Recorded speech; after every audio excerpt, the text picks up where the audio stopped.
Y bueno, a ver.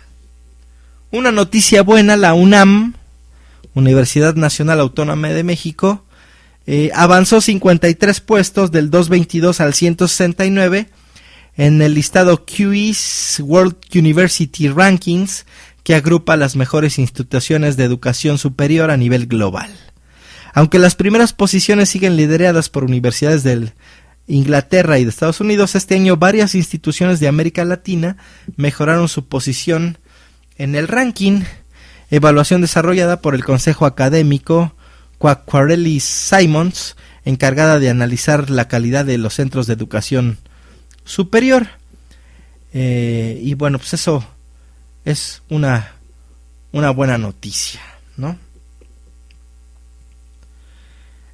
Lo cual descalifica todos aquellos argumentos para privatizar la educación, y pues el mejor ejemplo pues es Chile el día de hoy, ¿no? Y bueno, para finalizar les dejo una reflexión que pongo sobre la mesa, y que quede claro, no me interesa manipularlos, y ustedes son libres de votar en las urnas coachados por su razonamiento y no por mí.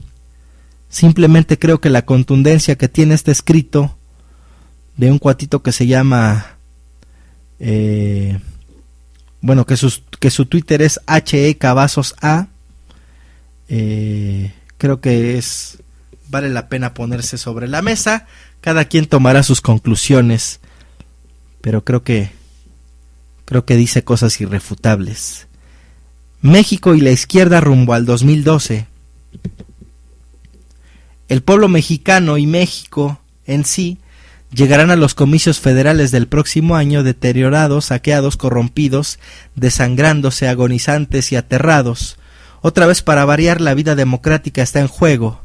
A menos de un año de las elecciones presidenciales de 2012, dentro del país se está librando una sangrienta, lamentable, absurda, mal planeada y peor ejecutada guerra entre las autoridades y el crimen organizado, que gracias a eso, por cierto, deberé suspender un viaje a Acapulco que tengo pendiente con mi hija, porque dadas algunas recomendaciones de gente que conozco que está por allá, pues sí me hacen saber que la cosa no está nada bien en Acapulco, ¿no?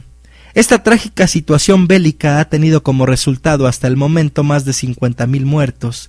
Varios municipios se encuentran bajo un estado de sitio de facto. No hay libertad de tránsito a causa de que muchas carreteras son intransitables.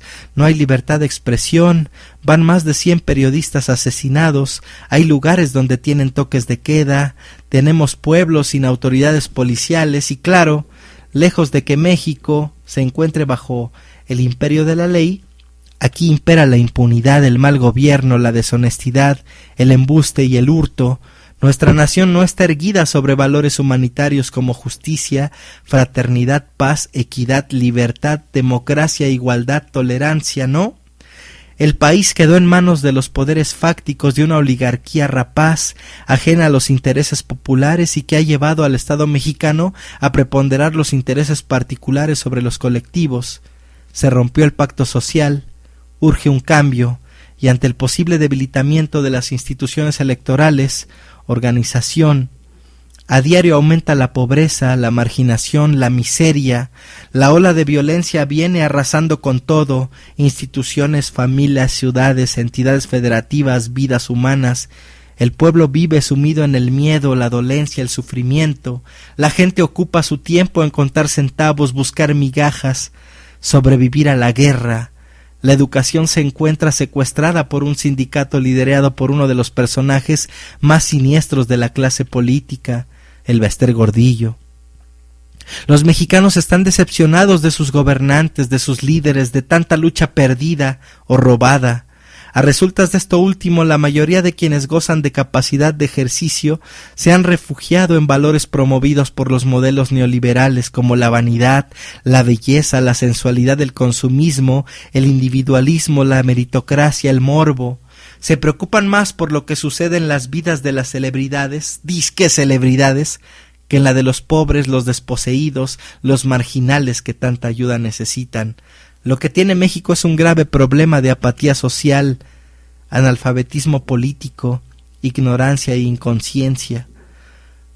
Por otro lado está el problema de los medios de comunicación masivos al servicio de los poderes, de la oligarquía, el duopolio televisivo, conformado por dos empresas dedicadas al embrutecimiento, la manipulación y la mentira, mantiene a la sociedad aletargada y desinformada, y no solo esto, la televisión, específicamente Televisa, ya tiene un candidato para 2012, el exgobernador del Estado de México, el priista, el guapo Enrique Peña Nieto, precandidato a la presidencia de la República, el más fuerte y popular de todos los demás políticos que aspiran a esta última, entre ellos Andrés Manuel López Obrador, Marcelo Ebrard, Manlio Fabio, Ernesto Cordero, Josefina Vázquez Mota y Santiago Krill. Y bueno, ¿a qué se debe que el precandidato del PRI encabece todas las encuestas?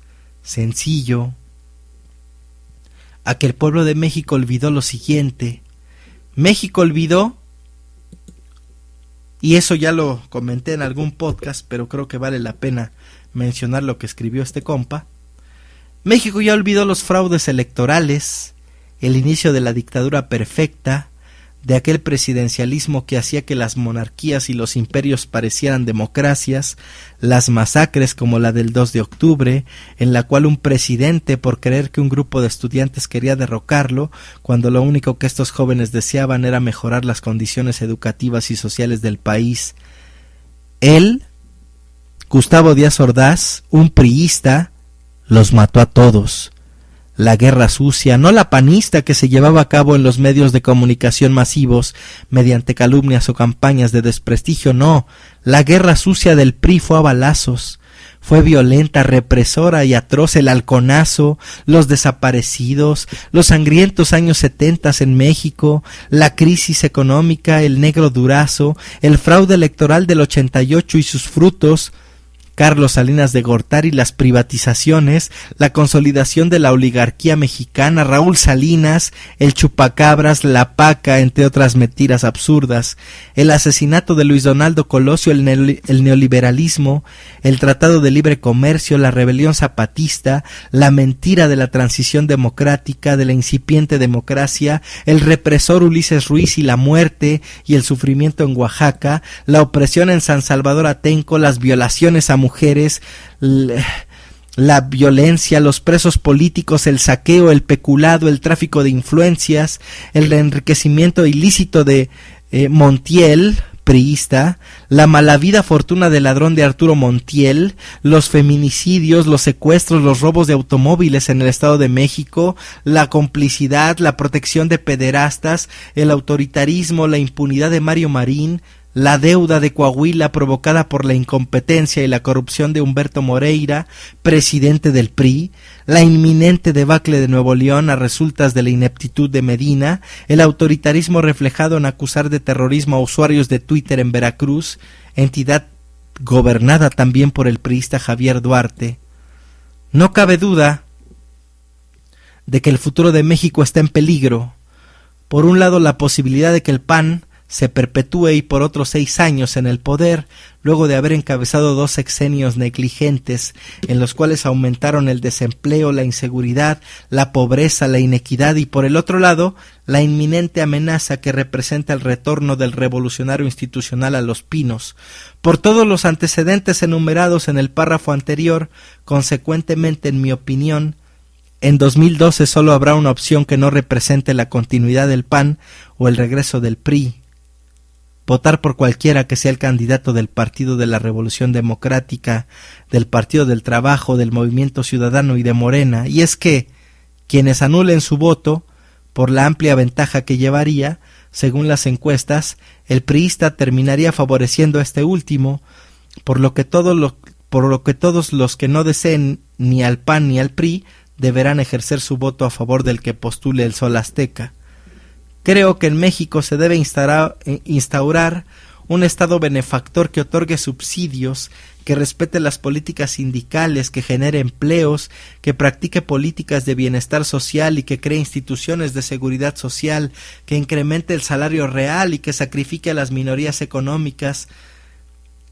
mediante altos impuestos, a las minorías económicas mediante altos impuestos, que lleve a cabo programas de desarrollo social, que brinde servicios públicos, que se ocupe del futuro de los jóvenes, que recupere, rescate el sector agropecuario, que vele por los derechos humanos y que fomente valores humanitarios, que combata sin tregua a la corrupción, que sea transparente, que instaure la paz y la tranquilidad descompensando desigualdades dentro de la sociedad.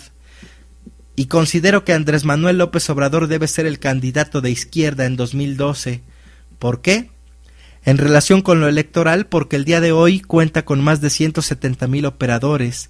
Además, casi todos los resultados que han arrojado las encuestadoras de México demuestran que supera por el doble a Marcelo Ebrard.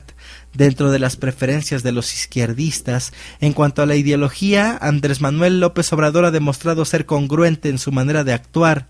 Ha recorrido todos los municipios de la República, incluyendo los más miserables, y ha venido trabajando duro en el movimiento que encabeza Morena.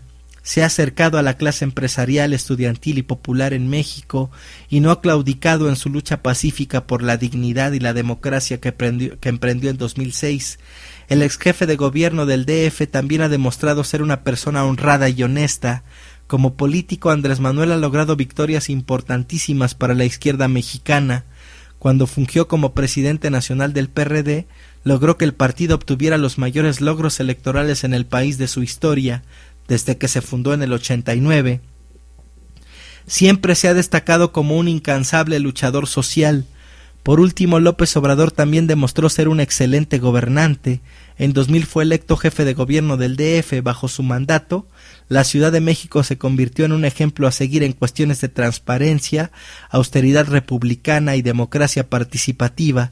Asimismo, bajo el gobierno de AMLO, se cumplieron los compromisos hechos durante la campaña, se llevaron a cabo programas de desarrollo social sin precedentes, se mejoró el bienestar de los capitalinos, se rescató el centro histórico, se realizaron obras de infraestructura, se disminuyó la delincuencia y la corrupción.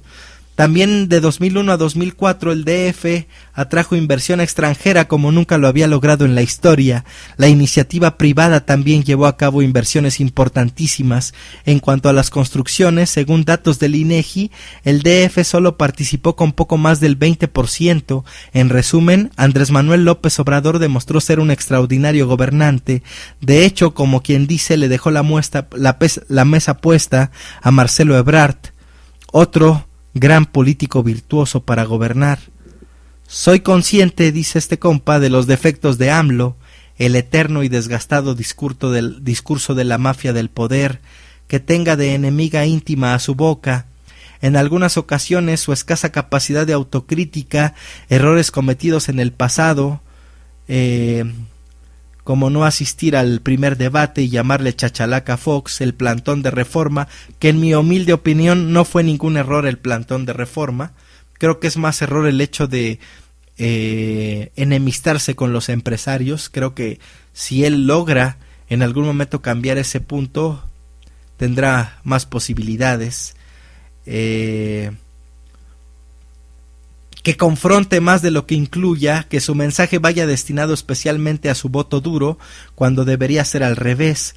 Algunos lastres que carga, ciertos personajes de la clase política de cuyos nombres no hay que acordarse, su falta de trabajo en mejorar su imagen, que se han hecho las clases medias de él mediante declaraciones, actos y silencios más pertinentes e incluyentes, escuchar más a sus consejeros. Sin embargo, del mismo modo confío en que todos estos errores se irán enmendando con el tiempo, y en el peor de los casos, de no ser así, seguiré apoyando a López Obrador, no porque lo considere un mesías, no, simplemente porque de todos los aspirantes a la presidencia es en el que más confío.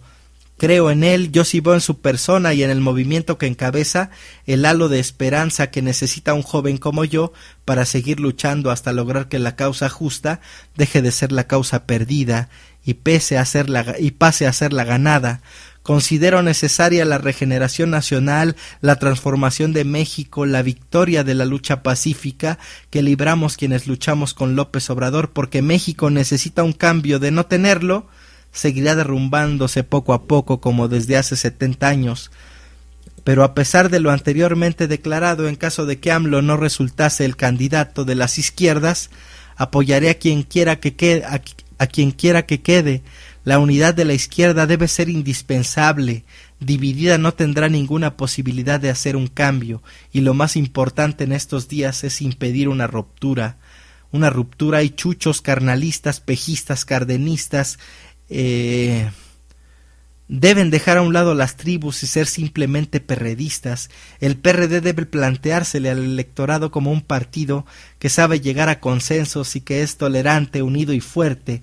Habrá quienes crean que Marcelo Ebrard debe ser el candidato. Yo así lo creo, aunque últimamente la ha cagado mucho.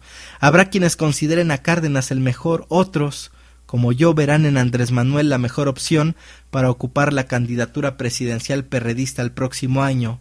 Que gane el mejor, pero que gane limpio, y a quien resulte ganador debemos apoyarlo quienes deseamos lo mejor para nuestro país, por el bien de la izquierda, por el bien de México, por el bien de todos. Vamos a crear conciencia.